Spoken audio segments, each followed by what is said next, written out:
புரட்சி தலைவரை பத்தி எல்லாம் சொன்னாங்க. நீங்க எவ்வளவு கதையெல்லாம் கேட்டிருப்பீங்க. புரட்சி தலைவர் ஒரு இயக்கத்தில் புது இயக்கம் ஆரம்பிக்கும் போது கார்ல போயிட்டு இருக்கும் போது ரயில்வே கேட்டு மூடிடுச்சு. அந்த ரயில்வே கேட்ல நின்ன புரட்சி தலைவர் அவர்கள் அங்க சகதியில நாட்டு நின்றுட்டு இருந்த தாய்மார்களுக்கு தெரிஞ்சு போச்சு அந்த புரட்சி தலைவர் தான் வந்திருக்காருன்னு. நேரம் எல்லாரும் இந்த சகதியை அள்ளிக்கிட்டு ஓடி வந்துட்டாங்க. அப்ப புரட்சி தலைவர் பக்கத்தில் இருந்தவர் சொன்னார், தர்மலிங்க மாஸ்டர் சொல்றார், வேணான்னா நம்ம இங்க இருக்க வேணாம், சகதி எடுத்து வராங்க அடிச்சிருவாங்க. அதுக்கு அவர் சொல்றார், சகதியை அடிச்சுட்டா தோத்துட்டோன்னு அர்த்தம், சகதியை அடிக்கலன்னா ஜெயிச்சிட்டோன்னு அர்த்தம்.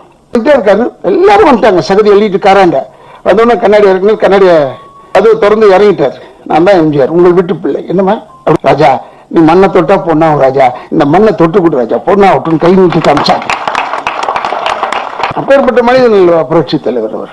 கருணை இருந்தால் வள்ளலாக, கடமை இருந்தால் வீரனாகலாம், பொறுமை இருந்தால் மனிதனா, மூன்றும் இருந்தால் தலைவனாக.